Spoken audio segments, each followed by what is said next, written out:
Good morning.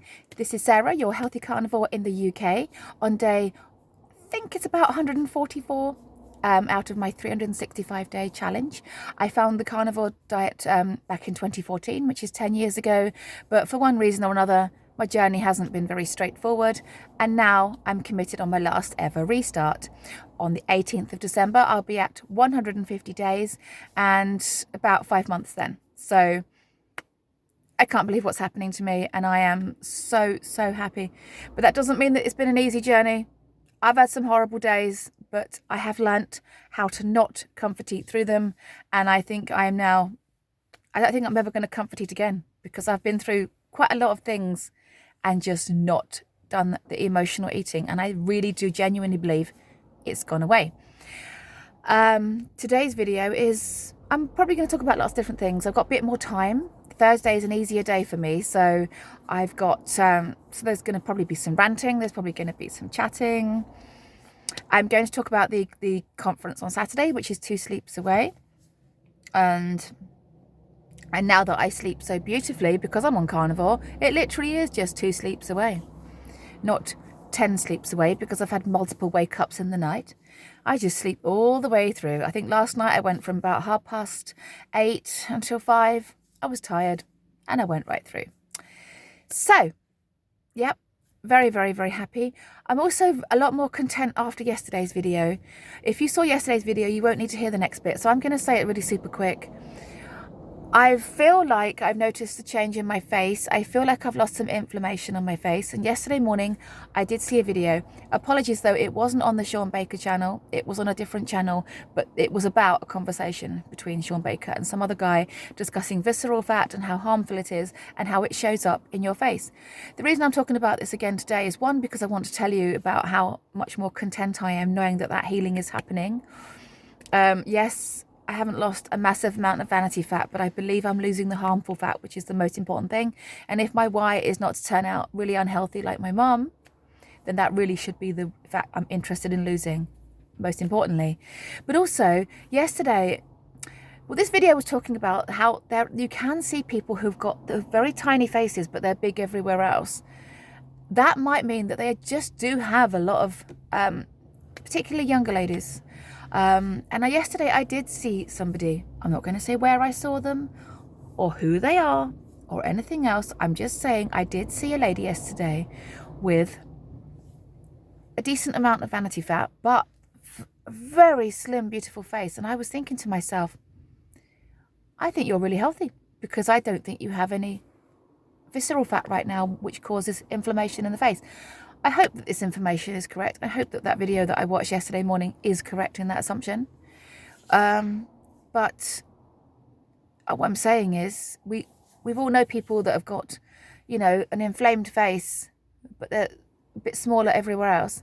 Or we've seen people that are carrying a lot of abdominal fat or thigh fat, but maybe their face is very slim. I think that person may suffer more visceral fat later on, but it's interesting. It's an interesting concept that I've actually not really heard about before. You wouldn't believe, you can be in the carnivore space for 10 years and still find out new information all the time that helps you understand how the body works and what's going on. Though whether anyone really truly 100% understands exactly what's going on in this highly complex thing.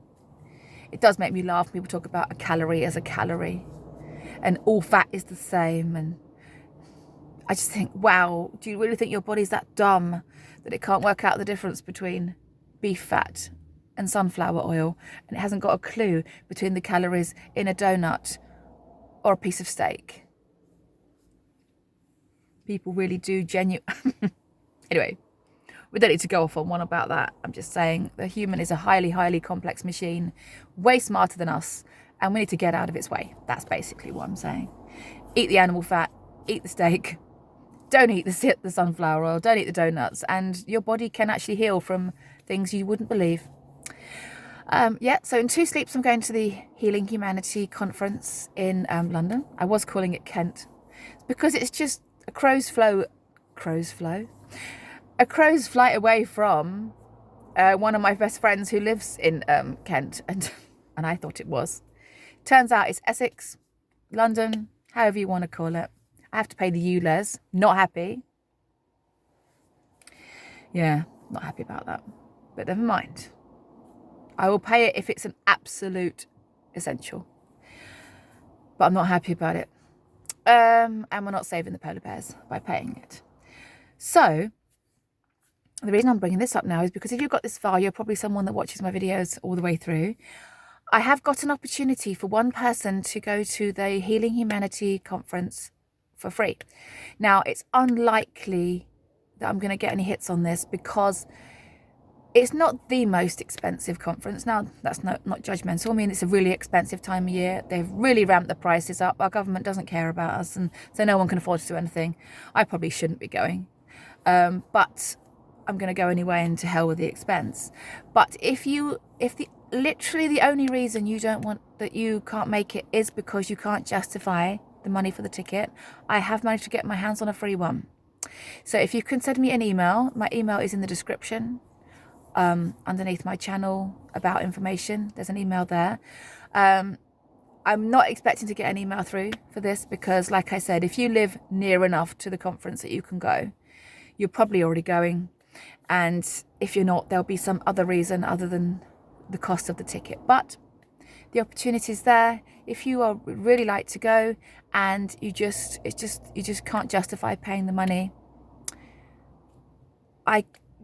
email me and I will send your details to Healing Humanity and get you a free ticket. Okay?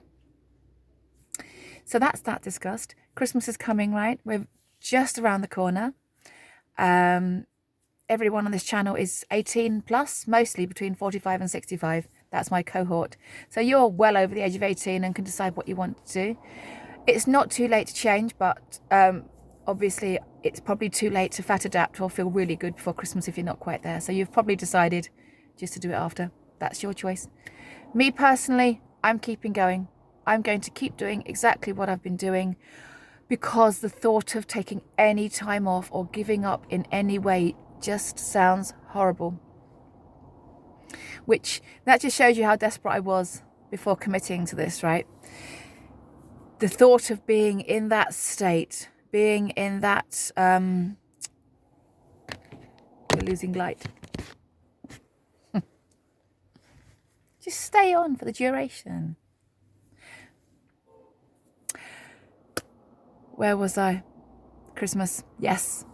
I was saying that I was so desperate before with the whole on-off thing and the feeling left behind thing that the thought of going back to that is actually worse than not having all the favourite treats at Christmas. So for me personally, I've made that decision for myself. I cannot go back. Going back is worse than, some people say, wow, that sounds boring. I mean, a couple of days ago, I was having another conversation with somebody at work who knows I've given up sugar. Completely different person to anyone I've spoken to before, but they were there on my sharing lunch. They know that I've given up sugar, so we were talking about it. And they were saying, yeah, but you've got to enjoy your life, haven't you? And I just thought, I've done all that. But what I will say is, I don't even know if I should say this, but the person that said that has just been diagnosed with very, very high triglycerides. They're small. They're a small person. They're not in any way overweight. They look incredibly healthy, but they've just been diagnosed to a worrying extent for high triglycerides, and now they've been put on some kind of medication for it and been told not to eat any fat. This person said to me, we need to keep eating sugar because we've got to enjoy our life. And I'm thinking, well,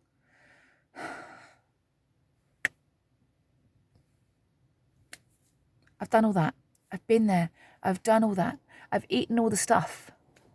Where did it get me? Sick. Overweight, not being able to buy the clothes I want to wear. Worried about my health. I've done it all. I know what everything tastes like. I've got an amazing imagination. I can just imagine what it tastes like and then move on. Go and eat a steak. It's probably best not to imagine it though, because apparently even imagining your favourite sweet foods can give you a sugar rush or an insulin response. So I'm not going to imagine it. But on that subject, I did have a dream last night. Now, most people that done carnivore probably heard of a carb mare Well, actually, last night, it wasn't a carb mare. It was actually me trying to sell carnivore to people. So obviously, this is coming into my dreams now, which is quite funny. I was trying to, I don't know how it came up into the conversation, but I'd been delivered some food, and this meat product I bought was just packed full of additives and shit. And I was trying to explain to the person at the end of the phone, I was talking to them saying, I don't want that. I don't want that. What's in my meat? What's in there? And they were saying, oh, but you want to enjoy yourself and stuff like that. And I was like, actually, when you've done nearly 4.5, 5 months of carnivore, you don't actually want all that fillers. You just want your fatty meat. You should experience it. You should experience this carnivore lifestyle. You wouldn't believe how when you get to nearly 5 months, plus, it's all you want. It's all you dream about. When you're hungry or craving, all you dream about is getting your fatty meat. You cannot be bothered with the other stuff because it's not going to hit it. It's not going to touch it. It's not going to touch that. It's not the same. Yesterday, after we did a play for the children, and they were having a biscuit, which is fine. They needed a treat to get back to the classroom because they're only 3. Half of them are crying because their mums have been to see the play and they've now gone home, and they're all like, ooh. So we had to kind of bribe them back to the classroom saying, have a biscuit, which is fine. They're little. Their bodies will get over it. They're eating that kind of stuff anyway at home. So the lunch boxes have that sort of stuff in there anyway, but let's not get onto that. I don't see much healthy food in lunch boxes. Anyway, that's a different subject, and it's not my business what these other children are eating. Keep my eyes on my own plate and my kids' plate, and everyone else can do their own thing. And I looked at those biscuits and thought, God, if I ate one of them, it would do nothing for me. It wasn't even a nice one. Cookies, if you're watching in America. It was not an exciting biscuit/cookie. I just thought, if I eat one of those, it's not going to hit the spot. It's not going to get anywhere good. And so I'm probably going to have to eat a load more of them and try and find that spot that it's going to hit. And it won't find it. Because what my body is craving right now, because it was quite late in the day by this point, and I was could probably do with a steak right now, but I'm stuck at work. I do get frustrated. I'm not going to lie, I do get frustrated that I work. Because I feel like some hyper-privileged carnivores don't have to do a job. I have to fit my eating around my job, and I would rather not have the boring minimum waged job. I'd rather actually be a rich kept wife and be at home and having the steak when I want. But one day I will make this work for me. But obviously the healing is happening on the inside. Somebody commented on one of my videos saying, eat once a day, eat once a day. And I'm thinking, I'm not ready for that. I'm not ready for that. And that's partly because I work in a school. Just turning my lights off. Or to change the battery. I don't want to ruin this one. I work in a school where it's Christmas now. The treats are going to really ramp up. If I come in to work without having had my breakfast, I am going to be hungry. I still don't think I'm fully fat adapted. I'm really not. It can take a long time. I've heard it can take 6 months plus for some people to fat adapt. And I always hoped it wouldn't be me, but it looks like it's going to be me. I'm still waiting for that stage 3 that Kerry from Homestead How talks about, where your appetite completely switches off and you have to remind yourself to eat. What's that? Still not there. And yes, I could probably do that by intermittent fasting, but in the environment I work in, I am at risk of seeing stuff. Just a couple of days, one of the parents brought in some special Christmas biscuits for us, for the staff. We sent them packing, luckily. None of us wanted them, thank goodness. They had ginger in them, so the other 2 members of staff didn't like ginger. And I was like, I don't want them at all. So we put them in the staff room for somebody else to have. That would have been a harder decision had I been starving, hungry. But I had the steak in the morning, so I wasn't starving, hungry. So I was able to write it out saying, I don't want that fluff in my life. Do you know what I mean? So I have to keep going the way I'm going. I have to keep eating at 7:15 and between 4 and 5. because it works with my schedule, but it really frustrates me because I'd like to have a shorter eating window. I'd like to eat perhaps at 11 and maybe 4 and not have a job where there's treats. But that is my existence. So it may take me longer to fat adapt because of that. And I just have to put up with it. But I do get cross about it. Nearly every day I'm thinking, why am I stuck here doing a job when I probably should be at home now eating steak? Getting fat adapted, looking after myself, going on some gentle walks with no stress. And where am I? At work. So I do genuinely 100% believe that my life setup at the moment is holding back that fat adaptation, but I can't change anything about that. I have to just keep working on it. The fact that I'm carnivore is enough for me because my main priority is I stay carnivore for 365 days. So I'm doing that. I'm clearly healing on the inside. My body's still got some shit to sort out and I'm just going to let it get on with it. But I do have lunch today. I have brought some king prawns in today to eat. It's what I used to call my expensive lunch. If Christy's watching today, I'm having an expensive lunch today because I'm worth it, because it's cold, my body is still not completely fat adapted, and I have decided to treat myself to some seafood for my lunch today, and I am very happy about it. One day, I'll be an even more successful carnivore who is completely fat adapted and completely lean in the bikini. But this is just I'm just going through the motions, doing the best I can. Like I said, doing your best looks different every day. I am doing my best with the circumstances I'm under, and I'm just going to keep going. I'm not going to stop for that 365 days. It's like, but today I've decided to make it easy on myself by having a lunch I'm excited about. I'm going to do that 365 days, whatever happens, whether it's easy or hard. So I've decided today to have an easy day. I've had a smaller breakfast. I've got something for my lunch, and then I'm going to eat again later. Bite me. I'm eating 3 times today. No, I'm not intermittent fasting yet. I'm not doing once a day yet. I'm not ready in my work circumstances and my fat adaptation to do that. I don't want the risk. I don't want the risk of being at work hungry and someone bringing something in that looks amazing, because that could happen at any time in a school. I'm not doing it. So I think that's just me waffling now. So hopefully you've made your plan for Christmas and you're happy with it. If you are happy with it, that's good. The fact that you know carnivore exists, the fact that you know that it's a super healing thing, in my opinion, has always been enough, because you can always switch to beef, lamb, salt and water at any time and start healing, which is why I wasn't too panicky about the fact that my journey was imperfect, because I knew that the moment I got worried or frightened or just enough, I could just switch to carnivore and put my body in healing mode, and that is a superpower that shouldn't be underestimated. Yeah, I think that's all I want to talk about today. Like I said, if you are in the UK or you can get to the UK and the only thing holding you back on the Healing Humanity conference is not wanting to pay for the ticket, drop me an email. If I get more than one, which is, I think, unlikely, I don't think I'm going to get any. So I think if you were going to go, you were going to go anyway. So if you can't come, send me an email and I'll have a look at any. If I get more than one, I'll just have a look at them and then put the names in a hat, draw it completely at random. It won't be means tested. It'll just be random, flipping a coin type thing, okay? If I get any emails, I'm not expecting to, but it's out there if you want it. A free ticket to the concert. Feels like I'm going to a concert. I feel like with my, my labelled hoodie and, oh, yeah. Woo!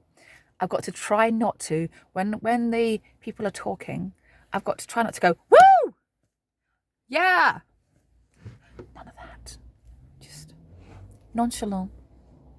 I'm not overexcited to be here. Anyway, I think I've done enough. No, I think I'm done and I've done enough. Oh my gosh. I'm wearing myself out before I even get into work today. whatever you're doing, have an amazing day. Thank you so much for listening, and I hope something in here made sense. And if you got to the end, put a heart in there, and take care of yourself. And I will see you tomorrow on day, I don't know. What day is it tomorrow? 145? Maybe. I will see you tomorrow, and take care, and thank you for listening. I'm going to go away now because I'm just waffling. See you later. Bye.